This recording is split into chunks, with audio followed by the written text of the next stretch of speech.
मंगलम समान भावमार्यम तमीशं अजरात्मरात्मदेवम् पंचाननं प्रबल पंचविनोदशीलम् संभावये मनसि शंकर अम्बिकेशम् वागात्म संपृक्तं वागार्थ प्रतिपत्तये जगतः पितरौ वन्दे पार्वती परमेश्वरौ माङ्गल्यं पावनं धर्मं सर्वकामप्रसादनम् ओंकारं परं ब्रह्म सर्वमन्त्रेषु नायकः चैतन्यं शान्तं शाश्वतं व्योमातीतं निरञ्जनं कलातीतं तस्मै श्री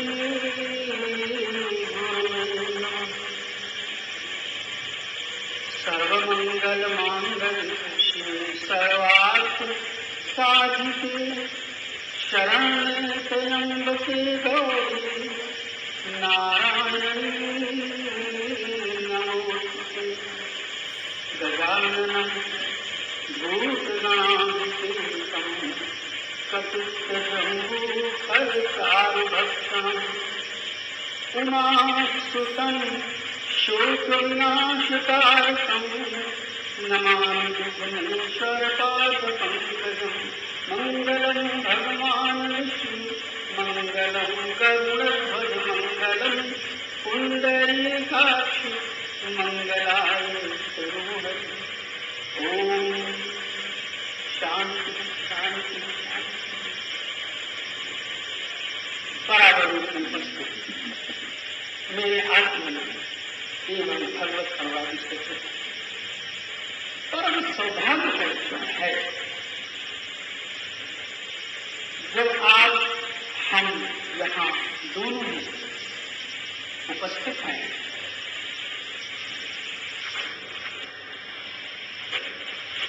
प्रस्तुत किए गए कीर्तन इसके शब्द जब कान में पड़ते हैं तो जैसे कोई सागर उतार लहरें लेता है और सारे सृष्टि में महाप्रलय का दृश्य उपस्थित करना चाहता है, ऐसी हलचल मेरे हृदय में होने लगती है। आज क्या कुछ नहीं सुना दिया, पर प्रार्थना ये जरूर होगी कि उसे आत्मसात करें, आत्मसात करने से पहले उसे ग्रहण करें, शीर्ष झुकाकर स्वीकार करें। केवल प्रतीक जी ने एक भजन प्रस्तुत किया, बुद्धि वह की जो तूने किया है लोक हित में उसे राम लगाए। अब लोक लोकांतर की चर्चा शास्त्रों में होगी, अपने घरों में भी, कहानियों में हम अक्सर सुना करते थे बचपन में, समझ नहीं देता। अब गुरुदेव भगवान शिव ने समझ विकसित की है।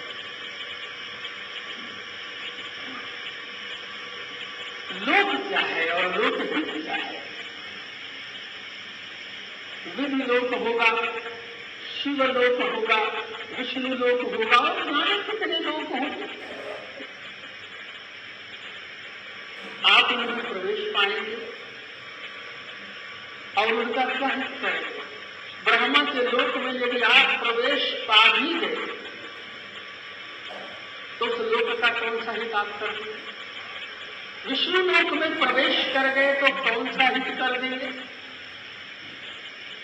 शिवलोक में प्रवेश कर गए तो कौन सा हित कर देंगे। वास्तव में लोक क्या है। लोग इच्छा हो गई भजन को सुनने के बाद इस रहस्य से परेशान होता है। आप ये काया, आप ये देह, यह भी आध्यात्म में लोक है और परमात्मा ने जो बुद्धि आपको दी है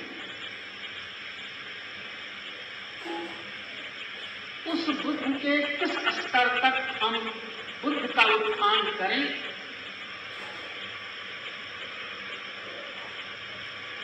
इस लोक में जो कुछ भी व्यवस्था दी है मेरे प्रभु,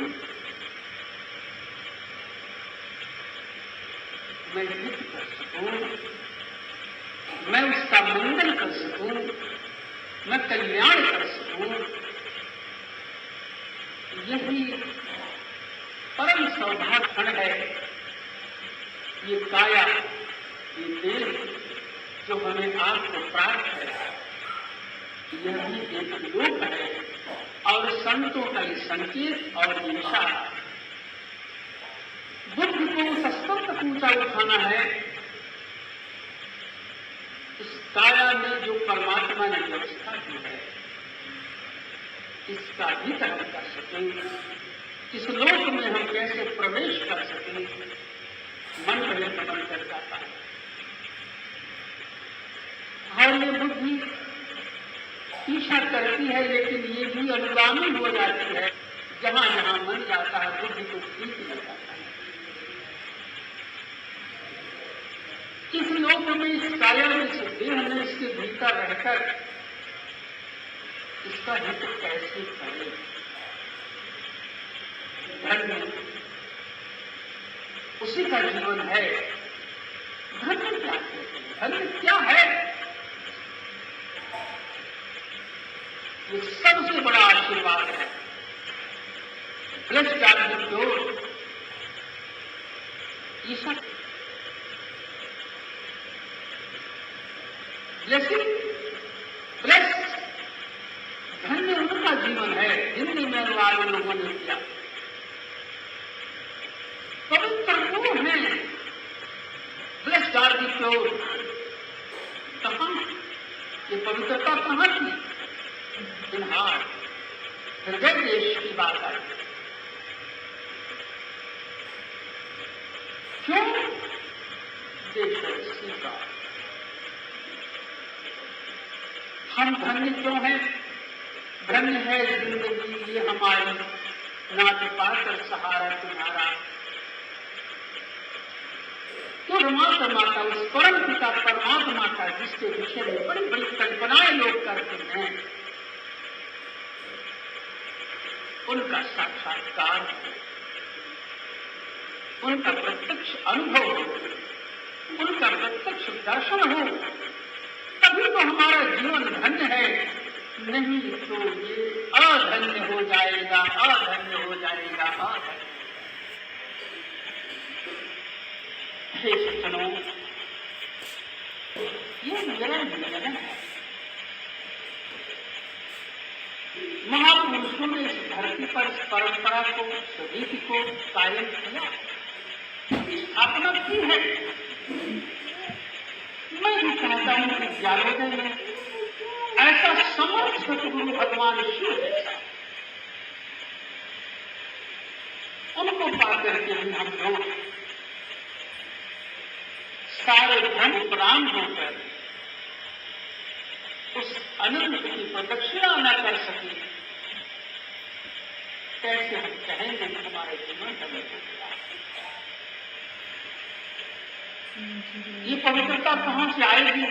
blessed are the pure in heart, वो हृदय देश हमारे शरीर में, हमारी काया में कहां है?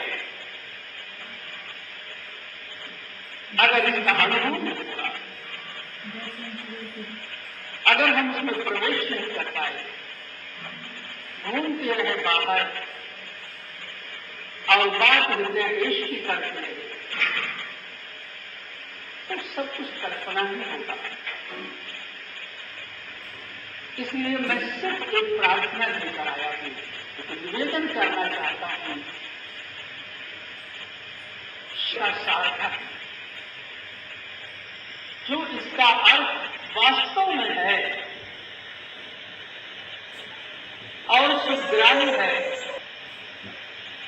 हमारी बुद्धि की सीमा में है, हम उसे ग्रहण कर सकते हैं। हमारा मन हमारी बुद्धि का अनुगामी हो,